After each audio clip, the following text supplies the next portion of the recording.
다 같이 찬송가 29장 찬양하심으로 하나님 앞에 새벽 기도를 드리겠습니다.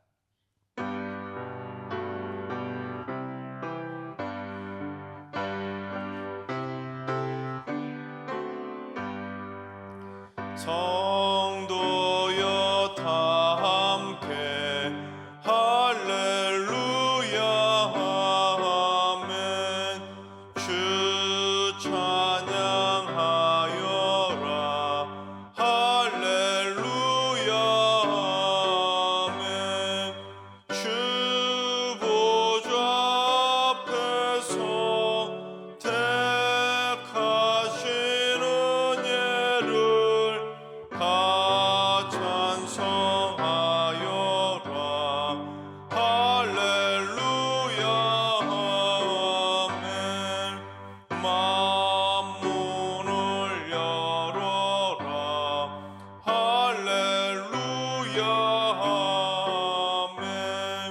온 하늘 울려라 할렐루야 아멘. 인도자 되시며 친구가 되신 주 그 사랑 끝없다 할렐루야 아멘. 주 찬양하여라 할렐루야 아멘. 찬양은 끝없다 할렐루야 아멘. 거룩한 집에서 순종 기리며 늘 찬송 부르자 할렐루야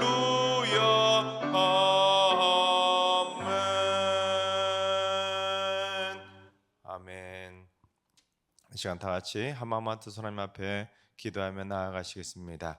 오늘 기도하실 때는 주님, 신학교를 위해서 기도합니다. 최근 신학교에 이단들이 침투해서 신학교까지 어지럽히고 있다고 합니다. 이 신학교에서 바른 신학을 가르칠 수 있도록 교수들의 신학과 교육 철학이 한쪽으로 치우치지 않게 하시고 오직 복음으로 바로 서게 하여 주옵소서. 신학생들의 영성과 성품이 바로 세워지게 하시고 복음에 입각한 바른 신학으로 무장해서 그리스도의 사랑을 실천하는 참 목자로 세워지게 하시고 이단들이 신학교에 침범하지 못하도록 하나님 막아 주옵소서. 두 번째는 주님, 예배 지체를 위해서 기도합니다. 예배를 돕는 모든 봉사자들에게 성령의 충만함으로 기름 부어 주셔서 예배 지체들의 모든 봉사를 통해 섬김을 통해 하나님께서 기뻐 받으시는 복된 예배가 드려지게 하여 주옵소서. 예배 안내와 주체 안내, 주일 중보 기도팀 또한 성수와 헌금위원, 성례 등으로 섬길 때 지치지 않도록 새 힘을 공급하여 주옵소서. 모든 예배위원들이 먼저 마음과 영혼이 온전히 하나님을 바라보는 진실한 예배자로 서게 하여 주옵소서. 세 번째는 주님, 우리 승리교회에 등록하고 있는 우리 새가족들에게 은혜 위에 은혜를 부어 주옵소서. 새가족 한 분 한 분의 믿음의 심지를 견고하게 붙잡아 주시고 흔들리지 않는 견고한 믿음으로 우리 승리교회에 잘 정착하게 하여 주옵소서. 승리교회에서 예수 믿는 참 기쁨을 누릴 수 있도록 예수님을 인격적으로 체험하게 하시고 승리교회에서 믿음의 동역자들, 기도의 친구를 만나게 하여 주옵소서.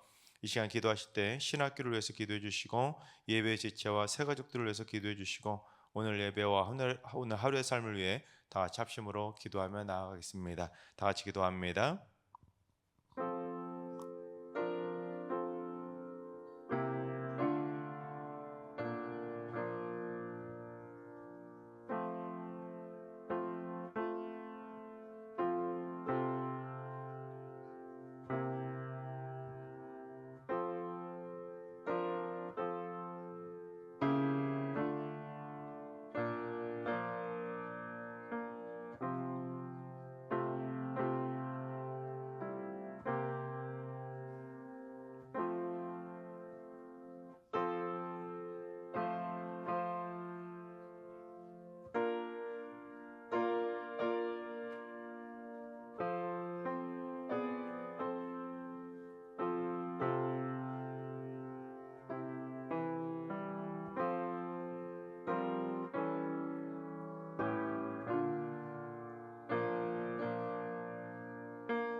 아멘. 참 좋으신 하나님께서 오늘 이 새벽에 주시는 말씀은 잠언 21장의 말씀입니다. 다 같이 드라마 바이블로 봉독하겠습니다. 제21장. 왕의 마음이 여호와의 손에 있음이 마치 본물과 같아서 그가 임의로 인도하시느니라. 사람의 행위가 자기 보기에는 모두 정직하여도 여호와는 마음을 감찰하시느니라. 공의와 정의를 행하는 것은 제사 드리는 것보다 여호와께서 기쁘게 여기시느니라. 눈이 높은 것과 마음이 교만한 것과 악인이 형통한 것은 다 죄이니라. 부지런한 자의 경영은 풍부함에 이를 것이나 조급한 자는 궁핍함에 이를 따름이니라. 속이는 말로 재물을 모으는 것은 죽음을 구하는 것이라 곧 불려다니는 안개니라. 악인의 강포는 자기를 소멸하나니 이는 정의를 행하기 싫어함이니라. 죄를 크게 범하는 자의 길은 심히 구부러지고 깨끗한 자의 길은 고드니라. 다투는 여인과 함께 큰 집에서 사는 것보다 움막에서 사는 것이 나으니라. 악인의 마음은 남의 재앙을 원하나니 그 이웃도 그 앞에서 은혜를 입지 못하느니라. 거만한 자가 벌을 받으면 어리석은 자도 지혜를 얻겠고 지혜로운 자가 교훈을 받으면 지식이 더하리라. 의로우신 자는 악인의 집을 감찰하시고 악인을 환난에 던지시느니라. 귀를 막고 가난한 자가 부르짖는 소리를 듣지 아니하면 자기가 부르짖을 때에도 들을 자가 없으리라. 은밀한 선물은 노를 쉬게 하고 품 안의 뇌물은 맹렬한 분을 그치게 하느니라. 정의를 행하는 것이 의인에게는 즐거우며 죄인에게는 패망이니라. 명철의 길을 떠난 사람은 사망의 회중에 거하리라. 연락을 좋아하는 자는 가난하게 되고 술과 기름을 좋아하는 자는 부하게 되지 못하느니라. 악인은 의인의 속전이 되고 사악한 자는 정직한 자의 대신이 되느니라. 다툼에 성내는 여인과 함께 사는 것보다 광야에서 사는 것이 나으니라. 지혜 있는 자의 집에는 귀한 보배와 기름이 있으나 미련한 자는 이것을 다 삼켜버리느니라. 공의와 인자를 따라 구하는 자는 생명과 공의와 영광을 얻느니라. 지혜로운 자는 용사의 성에 올라가서 그 성이 의지하는 방벽을 허느니라. 입과 혀를 지키는 자는 자기의 영혼을 환난에서 보전하느니라. 무례하고 교만한 자를 이름하여 망령된 자라 하나니 이는 넘치는 교만으로 행함이니라. 게으른 자의 욕망이 자기를 죽이나니 이는 자기의 손으로 일하기를 싫어함이니라. 어떤 자는 종일토록 탐하기만 하나 의인은 아끼지 아니하고 베푸느니라. 악인의 재물은 본래 가증하거든 하물며 악한 뜻으로 드리는 것이랴. 거짓 증인은 패망하려니와 확실히 들은 사람의 말은 힘이 있느니라. 악인은 자기의 얼굴을 굳게 하나 정직한 자는 자기의 행위를 삼가느니라.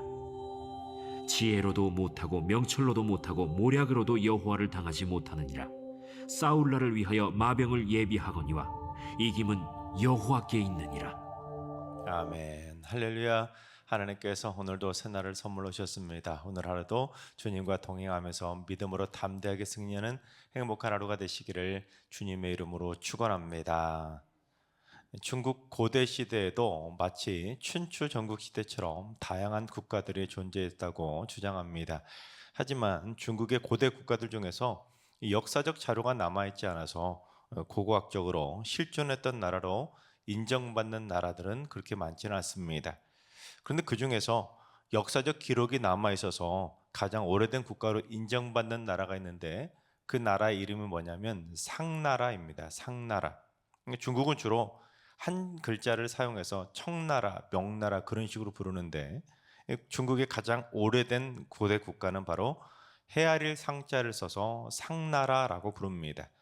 근데 이 상나라가 왜 그렇게 역사적으로 인정을 받게 되었냐면 중국의 상나라 때 사용하던 글자가 바로 갑골 문자라는 겁니다. 이 갑골 문자를 써서 당시의 고대 기록들이 남아있기 때문에 고대 국가로 인정을 받고 있는데 이 갑골 문자로 사람 인자를 어떻게 표현하냐면 바로 이 모양입니다. 사람의 옆모습인데 팔을 앞으로 내민 상태에서 허리를 약간 숙인 좀 애매한 자세 아닙니까? 그런 자세를 가지고 있는 것이 좀 사람 인자입니다. 특이한 점은 중국 상나라 시절에는 오직 지배층들만 이 사람 인자를 사용할 수 있었습니다. 피지배층들은 이 백성 민자를 사용해야 했다고 합니다. 아까 보금 전에 보셨던 그 사람 인자는 오직 지배층들만 사용할 수 있었고 피지배층인 국민들은 백성들은 그냥 백성 민자만 사용할 수 있었다고 합니다. 그럼 이게 무슨 말이냐면 일반 백성들은 사람 취급을 받지 못했다는 겁니다. 지배하는 지배 계층들만 사람으로 취급을 받는 시절이 바로 중국 고대 시대였다는 겁니다.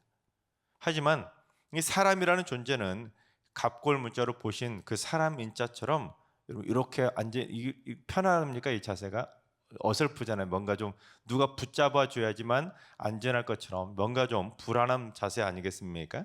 마찬가지로 사람이라는 존재는 서로 기대고 서로 의지하고 서로 도와주고 서로 붙들어주는 존재가 돼야지.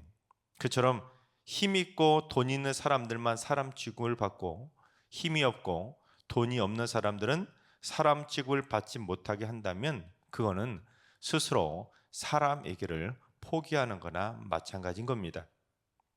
하지만 어느 시대든지 어떤 사람들이 있냐면 천상천하 유아독존, 즉 하늘과 땅 아래에 그저 자기밖에 모르는 정말로 이기적인 개인주의에 빠진 사람들이 있습니다. 그래서 이게 심해지면 어떻게 되냐면 편집증적 나르시스트라고 말하는데 지나친 자아도취에 빠진 겁니다. 그래서 남들은 전혀 생각하지 않고 의식하지 않고 자기밖에 모르고 다른 사람들을 사람 취급하지 않을 정도로 타인을 막대하는 경우들이 발생하게 됩니다. 근데 오늘 본문 잠언은 특별히 그처럼 자아도취에 빠져서 그저 자기밖에 모르는 교만한 악인들에 대해서 따끔한 일침을 건네고 있습니다. 그래서 오늘 본문의 구절들을 한 구절 한 구절 살펴볼 때는 특별히 자기밖에 모르는 교만한 악인들에게 선포하고 있는 이 솔로몬의 지혜로운 일침이라고 생각하고 보시면 뭔가 좀 구절구절이 좀 더 쉽게 이해가 되실 겁니다. 솔로몬이 뭐라고 그들에게 일침을 놓냐면 첫째, 자신의 행위가 모두 맞을 거라고 착각하지 말라는 겁니다. 2절을 봉독해 보겠습니다. 사람의 행위가 자기 보기에는 모두 정직하여도 여호와는 마음을 감찰하시느니라. 사람이 자아도취에 빠지게 되면 천상천하에 자기가 가장 정직하고 자기가 가장 착하고 자기가 가장 성실하고 그래서 내가 가장 지혜로워서 결국엔 나만 맞고 내가 가장 잘하고 내가 가장 잘난 줄 착각하게 됩니다. 그저 자기밖에 모르는 것이죠. 남이 안 보이는 겁니다. 자기만 정직한 것처럼 착각하게 되는 겁니다. 사람들은 주로 겉으로 드러나는 그 사람의 언행을 보고 그 사람을 평가하게 됩니다. 그 사람의 말이 얼마나 진실되는지, 또한 그 사람의 행동이 얼마나 가식이 없는지, 그 사람이 하는 말과 행동을 통해서 그 사람의 진면목을 알아차릴 수 있게 됩니다. 그런데 자아도취에 빠지게 되면, 사람이 교만해지게 되면 남을 볼 때 어떻게 보게 되냐면 있는 모습 그대로 보지 않고 색안경을 끼고 보게 되는 겁니다. 남들은 왠지 정직하지 못한 것 같고, 남들은 왠지 나쁜 것 같고, 남들은 왠지 잘못된 행동을 하는 것처럼 색안경을 끼고 보게 되는 겁니다. 그래서 남들은 죄다 시커먼 죄인들처럼 보이는데 자기만 하얀 정직한 사람처럼 보이는 겁니다. 그래서 남들은 다들 잘못하고 있는데 자기만 맞다고 교만하게 우기게 되는 겁니다. 즉 일단 색안경을 껴서 눈이 배는 것이 달라지게 되니까 결국 자기가 최고인 줄 착각하게 되는 겁니다. 그런데 그것보다 더 위험한 게 뭐냐면 그렇게 보이려고 자신을 그럴싸하게 포장하는 겁니다. 원래부터 자기밖에 모르는 교만한 사람인데 이게 심해지다 보면 더 척을 하는 겁니다. 더 착한 척, 더 정직한 척, 더 성실한 척, 더 믿음직스러운 척, 이런저런 척들을 하면서 더 가식적으로 살게 되는 겁니다. 그러면 그걸 모르는 사람들은 그 사람이 진짜로 그런 줄로 착각하게 되죠. 그러다가 남들이 그처럼 자기를 바라봐 주는 것에 재미를 보게 됩니다. 사람들이 막 나보고 믿음 좋다고, 당신 왜 이렇게 착하냐고, 왜 이렇게 정직하냐고 그 말을 듣게 되면 진짜로 막 그런가 하고는 스스로 점점 더 가식적인 언행의 강도가 세지게 되는 겁니다. 좀 더 그럴싸하게 되는 거죠. 척척을 하다가 나중에는 남을 깜빡 속일 만큼 마치 연기파 배우가 되는 겁니다. 하지만 남은 속여도 하나님은 못 속인다는 겁니다. 아무리 자신의 언행을 그럴싸하게 포장하고 감추고 가리고 속여서 남들 앞에서 내가 정직한 것처럼 나만 맞는 것처럼 속이려 할지라도 하나님께서는 사람의 마음을 다 감찰하시기 때문에 결국에는 전부 다 들통이 나게 되는 겁니다. 마치 공항 검색대에 안 걸릴 것처럼 몸에 꽁꽁 숨기고 들어와도 엑스레이 검색대에서 삐 하고 걸리는 것과 마찬가지입니다. 심지어 인간들이 만든 엑스레이 검색대는 그 엑스레이 검색대를 운용하는 보안 검색 요원들의 역량에 따라서 때로는 못 찾아내고 그냥 통과시키는 경우도 있지 않습니까? 그런데 우리의 마음까지 감찰하시는 하나님의 그 불꽃 같은 눈은 절대로 속일 수가 없는 겁니다. 따라서 우리는 늘 하나님의 검색대 앞에 있다는 생각을 가져서 남을 속일 생각을 하지 말아야 하는 것입니다. 그러면 결국 자신에게 솔직해지게 되고 남들에게도 정직한 모습을 보이게 되는 것입니다. 내 행위가 무조건 정직하다고 오해하지 않고 착각하지 않고 자신의 행동이 잘못되었음을, 자신의 행동이 거짓되었음을 깨닫고 돌아설 수 있게 되는 것입니다. 둘째는 눈이 높게 교만한 것은 죄라는 것입니다. 4절을 봉독해 보겠습니다. 눈이 높은 것과 마음이 교만한 것과 악인이 형통한 것은 다 죄니라. 여러분, 눈 높은 것도 죄라는 거예요. 눈 높은 것도. 특히 눈이 높다는 것은 뭘 말하겠습니까? 교만하다는 것이죠. 거만한 겁니다. 자기가 최고인 줄 알고 다른 사람들은 밑으로 깔보는 것입니다. 그래서 이 웬만한 것은 성에 안 차게 됩니다. 자신의 행위가 무조건 정직하다고 착각하는 것과 비슷한데 좀 더 강조해서 그런 것이 솔로몬은 죄라고까지 경고하고 있는 겁니다. 예를 들면 이 눈이 높으니까 웬만한 이성은 거들떠보지 않는 이 눈 높은 사람들 있지 않습니까? 그래서 자기의 처지는 생각하지 않고 눈이 높아서 배우자 간의 외모도 학벌도 재산도 이런저런 걸 막 꼼꼼하게 따져가지고 적어도 자기보다 높다고 생각하는 경우에만 교제를 하는 겁니다. 눈이 높은 거죠. 하지만 솔로몬은 그렇게 눈이 높은 걸 죄라는 겁니다. 또한 마음이 교만하게 되면 결국 자기가 최고인 줄 착각하고는 남을 무시하게 되는 겁니다. 심지어 예를 들면 자기가 10억을 갖고 있다고 생각해 봅시다. 10억 많겠죠. 10억이 많으니까 10억 부자라고 할 수 있을 텐데 100억 부자 앞에서 5억 가진 사람을 무시하는 겁니다. 자신을 처지를 모르는 거죠. 자신의 눈이 높으니까 내가 100억 가진 부자 앞에서는 한없이 낮은데도 자기 눈에는 100억 가진 부자는 안 보이는 겁니다. 안 보이는 거예요. 그저 자기보다 조금이라도 못 가진 사람만 보이는 겁니다. 자기는 10억 가졌다고 9억 가진 사람을 깔보는 거죠. 그러니 자기가 최고인 줄, 자기만 맞는 줄, 자기만 정직한 줄 늘 착각 속에 빠져 살게 되는 겁니다. 하지만 그처럼 눈이 높고 마음이 교만한 것도 죄라는 겁니다. 또한 그러한 악인들이 형통하는 것도 결국 죄라는 것입니다.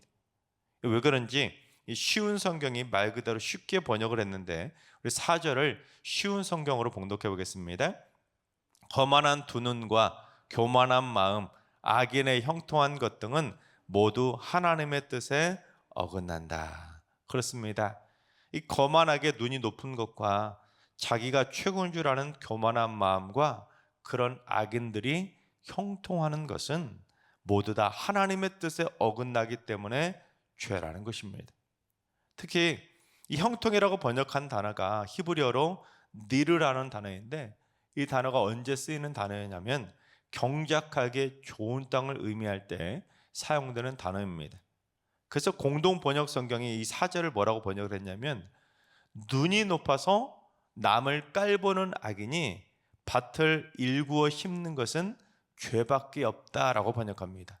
무슨 말이냐면 눈이 높은 자기밖에 모르는 교만한 악인들은 뭔가 심기는 심는데 죄를 심어서 죄를 거둔다는 겁니다.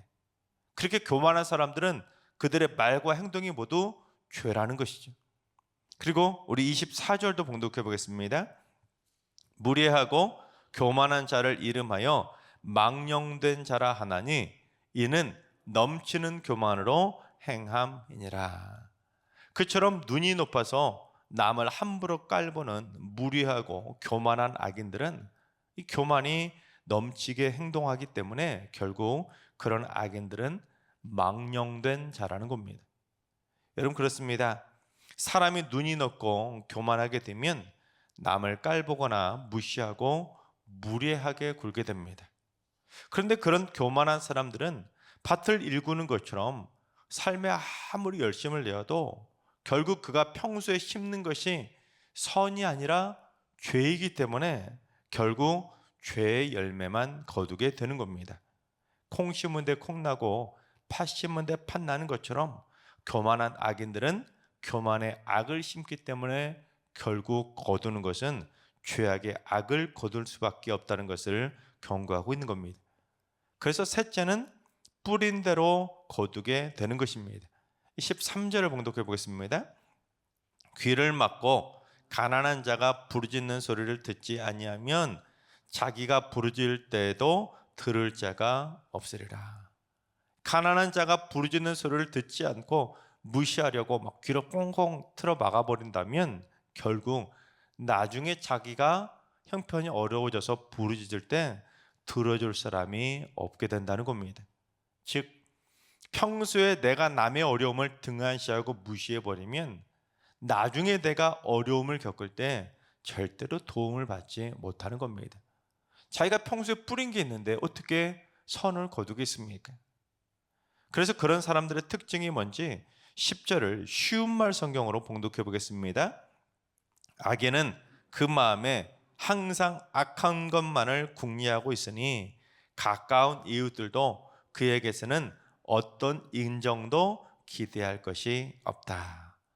눈이 높아가지고 마음이 교만한 사람은 항상 그 마음속에 악한 것만 궁리하니까 결국 그 사람하고 가까이 있는 이웃들조차도 그에게서는 어떤 인정과 동정과 호의를 받을 수 없도록 옆에 있는 사람들 그 사람이 어떤 사람인지 뻔히 아니까 결국 그 어떤 도움도 기대할 수 없게 된다는 겁니다.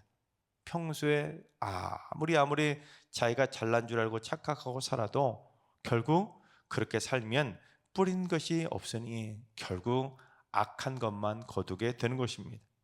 하나님께서 사랑하신 여러분, 성경이 교만은 패망의 선봉임을 경고하는 것처럼 눈이 높아져서 마음이 교만하게 되지 않도록 우리의 마음을 지혜롭게 잘 다스려갈 수 있기를 바랍니다. 조심해야 될 게 뭐냐면 자기가 눈이 높아지게 되면 자기만 모르게 된다는 겁니다. 남들이 볼 때는 그 사람이 눈이 높아졌다는 것을 금세 알아차리는데 정작 자기는 그걸 모르니까 더 교만해지고 더 거만해지게 되는 겁니다. 따라서 우리 모두 눈이 높은 교만한 행동은 죄라는 것을 꼭 기억해서 남의 부르짖음을 외면하는 인색하고 교만한 죄인이 되는 것이 아니라 우리의 눈을 조금 더 낮추시기 바랍니다. 그리고 남을 돌아보며 겸손하게 살아갈 수 있길 바랍니다. 그래서 우리 모두 타인의 아픔과 부르짖음을 귀 기울여 줄 수 있는 지혜로운 의인들이 다 되시기를 주님의 이름으로 축원합니다. 기도하겠습니다. 교만을 싫어하시는 하나님, 교만은 패망의 선봉임을 그렇게 경고하시건만 잘못 쓴 교만한 안경은 자꾸만 저희의 눈을 높게 만들고 마음을 교만하게 굳어지게 만들어감을 고백합니다. 주여, 저의 눈과 마음이 교만으로 굳어져서 남을 함부로 깔보고 무시하고 외면하는 죄를 범하지 않도록 저의 마음을 날마다 성령의 불로 태워 주옵소서. 나만 맞고 나만 정직하고 나만 의롭다고 착각하지 않게 하시고 나도 틀릴 수도 있다는 것을 기억해서 하나님 앞에서 더더욱 겸손해지게 하여 주옵소서. 그래서 나보다 남을 낮게 여길 줄 아는 겸손한 마음을 가지고 남의 말에도 귀를 기울일 줄 아는 겸손한 긍휼의 마음을 갖게 하여 주시옵소서. 이제는 우리 주 예수 그리스도의 은혜와 하나님 아버지의 만극하신 사랑하심과 성령님의 충만하신 역사하심과 교통하심이 눈이 높은 교만한 죄를 버리고 겸손하게 낮아지기로 다짐하는 머리 숙인 모든 성도들과 가정과 일터와 승리교회와 이 나라와 이 민족 위에 이제부터 영원까지 항상 함께 하시기를 간절히 축원하옵나이다. 아멘. 이제 주신 말씀 붙들고 기도하실 때 오늘은 주님, 우리 승리교회 성도들 일평생 눈이 높아져서 남을 무시하는 교만한 자가 되지 않게 하여 주옵소서. 늘 언제나 주님의 겸손을 배우며 낮은 자의 자세로 살게 하여 주옵소서. 또한 눈이 높아져서 값비싼 것만 눈이 돌아가는 교만한 눈이 되지 않도록 저희들의 삶이 겸손하게 자족하며 살 수라는 겸비한 마음을 갖게 하여 주옵소서. 환우들과 연락하신 어르신들과 사랑하는 전수들 모두 교만으로 무너지는 삶이 아니라 겸손으로 세워지는 삶을 살아서 남에게 귀를 기울일 줄 아는 성숙한 긍휼의 삶을 살게 하여 주옵소서. 새벽기도 쌓는 분들이 새벽마다 교만의 싹은 하루하루 매일매일 잘라내서 점점 날이 갈수록 하나님의 뜻에 합한 겸손한 삶으로 인정받게 하여 주옵소서. 오늘도 모든 성도들이 어디에서든지 겸손으로 교만을 이겨나가는 복된 하루 되게 하여 주시옵소서. 이러한 기도 제목과 여러분이 가지고 나온 기도 제목을 가지고 충분히 기도하며 나아가시겠습니다. 다 같이 기도합니다.